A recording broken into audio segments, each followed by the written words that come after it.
The Antiquities of the Jews, Volume 1, by Flavius Josephus, translated by William Whiston, Book 3, Chapter 1. Book 3, containing the interval of 2 years, from the Exodus out of Egypt to the rejection of that generation. Chapter 1. How Moses, when he had brought the people out of Egypt, led them to Mount Sinai, but not till they had suffered much in their journey. When the Hebrews had obtained such a wonderful deliverance, the country was a great trouble to them, for it was entirely a desert, and without sustenance for them, and also had exceeding little water, so that it not only was not at all sufficient for men, but not enough to feed any of the cattle, for it was parched up and had no moisture that might afford nutriment to the vegetables. So they were forced to travel over this country, as having no other country but this to travel in.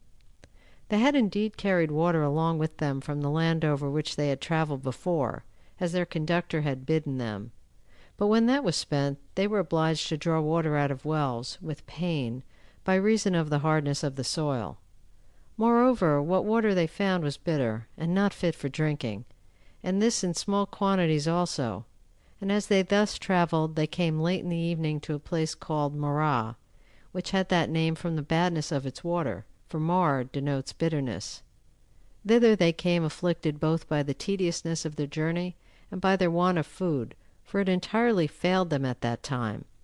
Now here was a well which made them choose to stay in the place, which, although it were not sufficient to satisfy so great an army, did yet afford them some comfort, as found in such desert places. For they heard from those who had been to search that there was nothing to be found if they traveled any farther. Yet was this water bitter, and not fit for men to drink. And not only so, but it was intolerable even to the cattle themselves. When Moses saw how much the people were cast down, and that the occasion of it could not be contradicted, for the people were not in the nature of a complete army of men, who might oppose a manly fortitude to the necessity that distressed them, the multitude of the children, and of the women also, being of too weak capacities to be persuaded by reason, blunted the courage of the men themselves. He was therefore in great difficulties, and made everybody's calamity his own. For they ran all of them to him, and begged of him. The women begged for their infants, and the men for the women, that he would not overlook them, but procure some way or other for their deliverance. He therefore betook himself to prayer to God, that he would change the water from its present badness, and make it fit for drinking. And when God had granted him that favor, he took the top of a stick that lay down at his feet, and divided it in the middle, and made the section lengthways. He then let it down into the well, and persuaded the Hebrews that God had hearkened to his prayers, and had promised to render the water such as they desired it to be, in case they would be subservient to him in what he should enjoin them to do, and this not after a remiss or negligent manner. And when they asked what they were to do in order to have the water changed for the better, he bid the strongest men among them that stood there to draw up water, and told them that when the greatest part was drawn up, the remainder would be fit to drink. So they labored at it till the water was so agitated and purged as to be fit to drink. And now removing from thence, they came to a limb, which place looked well at a distance, for there was a grove of palm trees. But when they came near to it, it appeared to be a bad place, for the palm trees were no more than 70, and they were ill-grown and creeping trees by the want of water, for the country about was all parched, and no moisture sufficient to water them and make them hopeful and useful was derived to them from the fountains, which were in number 12. They were rather a few moist places than springs, which not breaking out of the ground, nor running over, could not sufficiently water the trees. And when they dug into the sand, they met with no water, and if they took a few drops of it into their hands, they found it to be useless on account of its mud. The trees were too weak to bear fruit, for want of being sufficiently cherished and enlivened by the water. So they laid the blame on their conductor, and made heavy complaints against him, and said that this their miserable state, and the experience they had of adversity, were owing to him, for that they had then journeyed an entire 30 days, and had spent all the provisions they had brought with them, and meeting with no relief, they were in a very desponding condition. And by fixing their attention upon nothing but their present misfortunes, they were hindered from remembering what deliverances they had received from God, and those by the virtue and wisdom of Moses also. So they were very angry at their conductor, and were zealous in their attempt to stone him, as the direct occasion of their present miseries. But as for Moses himself, while the multitude were irritated and bitterly set against him, he cheerfully relied upon God, and upon his consciousness of the care he had taken of these his own people. And he came into the midst of them, even while they clamored against him, and had stones in their hands in order to dispatch him. Now he was an agreeable presence, and very able to persuade the people by his speeches. Accordingly he began to mitigate their anger, and exhorted them not to be over-mindful of their present adversities, lest they should thereby suffer the benefits that had formerly been bestowed on them to slip out of their memories. And he desired them by no means, on account of their present uneasiness, to cast those great and wonderful favors and gifts, which they had obtained of God, out of their minds, but to expect deliverance out of those their present troubles, which they could not free themselves from, and this by the means of that divine providence which watched over them. Seeing it is probable that God tries their virtue and exercises their patience by these adversities, that it may appear what fortitude they have, and what memory they retain of his former wonderful works in their favor, and whether they will not think of them upon occasion of the miseries they now feel. He told them it appeared they were not really good men, either in patience or in remembering what had been successfully done for them, sometimes by contemning God and his commands, when by those commands they left the land of Egypt, and sometimes by behaving themselves ill towards him who was the servant of God, and this when he had never deceived them, either in what he said, or had ordered them to do by God's command. He also put them in mind of all that had passed, how the Egyptians were destroyed when they attempted to detain them, contrary to the command of God, and after what manner the very same river was to the others bloody, and not fit for drinking, but was to them sweet and fit for drinking, and how they went a new road through the sea, which fled a long way from them, by which very means they were themselves preserved, but saw their enemies destroyed. And that when they were in want of weapons, God gave them plenty of them. And so he recounted all the particular instances, how when they were, in appearance, just going to be destroyed, God had saved them in a surprising manner,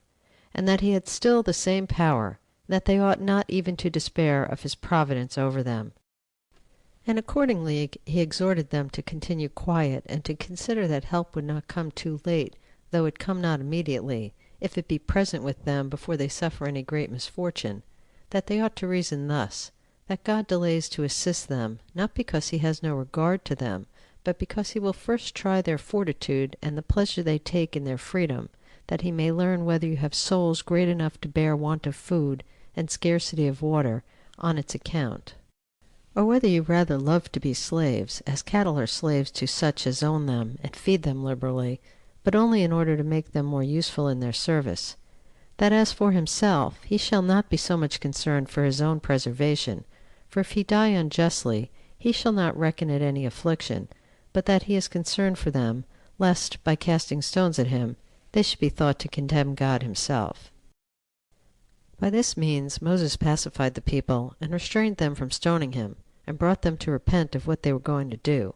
And because he thought the necessity they were under made their passion less unjustifiable, he thought he ought to apply himself to God by prayer and supplication, and going up to an eminence, he requested of God for some succor for the people, and some way of deliverance from the want they were in, because in him, and in him alone, was their hope of salvation. And he desired that he would forgive what necessity had forced the people to do, since such was the nature of mankind, hard to please, and very complaining under adversities. Accordingly, God promised he would take care of them, and afford them the succor they were desirous of. Now when Moses had heard this from God, he came down to the multitude, but as soon as they saw him joyful at the promises he had received from God, they changed their sad countenances into gladness. So he placed himself in the midst of them, and told them he came to bring them from God a deliverance from their present distresses. Accordingly, a little after came a vast number of quails, which is a bird more plentiful in this Arabian Gulf than anywhere else, flying over the sea, and hovered over them, till wearied with their laborious flight, and indeed, as usual, flying very near to the earth, they fell down upon the Hebrews, who caught them, and satisfied their hunger with them, and supposed that this was the method whereby God meant to supply them with food. Upon which Moses returned thanks to God for affording them his assistance so suddenly and sooner than he had promised them. But presently after this first supply of food, he sent them a second, for as Moses was lifting up his hands in prayer, a dew fell down, and Moses, when he found it stick to his hands, supposed this was also come for food from God to them. He tasted it, and perceiving that the people knew not what it was, and thought it snowed, and that it was what usually fell at that time of year, he informed them that this dew did not fall from heaven after the manner they imagined, but came for their preservation and sustenance. So he tasted it and gave them some of it, that they might be satisfied about what he told them. They also imitated their conductor, and were pleased with the food, for it was like honey in sweetness and pleasant taste, but like in its body to bdellium, one of the sweet spices, and in bigness equal to coriander seed. And very earnest they were in gathering it, but they were enjoined to gather it equally, the measure of an omer for each one every day, because this food should not come in too small a quantity, lest the weaker may not be able to get their share, by reason of the overbearing of the strong in collecting it. However, these strong men, when they had gathered more than the measure appointed for them, had no more than others, but only tired themselves more in gathering it, for they found no more than an omer apiece. And the advantage they got by what was superfluous was none at all, it corrupting, both by the worms breeding in it and by its bitterness. So divine and wonderful a food was this. It also supplied the want of other sorts of food to those that fed on it, and even now in all that place this manna comes down in rain, according to what Moses then obtained of God, to send it to the people for their sustenance. Now the Hebrews call this food manna, for the particle man, in our language, is the asking of a question. What is this? So the Hebrews were very joyful at what was sent them from heaven. Now they made use of this food for 40 years, or as long as they were in the wilderness. As soon as they were removed thence, they came to Rephidim, being distressed to the last degree by thirst. And while in the foregoing days they had lit on a few small fountains, but now found the earth entirely destitute of water, they were in an evil case. They again turned their anger against Moses, but he had first avoided the fury of the multitude, and then betook himself to prayer to God, beseeching him, that as he had given them food when they were in the greatest want of it, so he would give them drink, since the favor of giving them food was of no value to them while they had nothing to drink.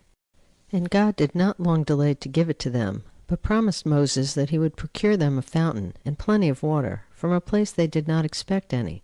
So he commanded him to smite the rock which they saw lying there with his rod, and out of it to receive plenty of what they wanted, for he had taken care that drink should come to them without any labor or painstaking. When Moses had received this command from God, he came to the people who waited for him, and looked upon him, for they saw already that he was coming apace from his eminence. As soon as he was come, he told them that God would deliver them from their present distress, and had granted them an unexpected favor, and informed them that a river should run for their sakes out of the rock. But they were amazed at that hearing, supposing they were of necessity to cut the rock in pieces. Now they were distressed by their thirst, and by their journey. While Moses, only smiting the rock with his rod, opened a passage, and out of it burst water, and that in great abundance, and very clear. But they were astonished at this wonderful effect, and as it were quenched their thirst by the very sight of it. So they drank this pleasant, this sweet water, and such it seemed to be as might well be expected where God was the donor. They were also in admiration how Moses was honored by God, and they made grateful returns of sacrifices to God for his providence towards them. Now that Scripture, which is laid up in the temple, informs us how God foretold to Moses that water timid in this manner be derived out of the rock. End of Book 3, Chapter 1. Recording by Lynn Handler.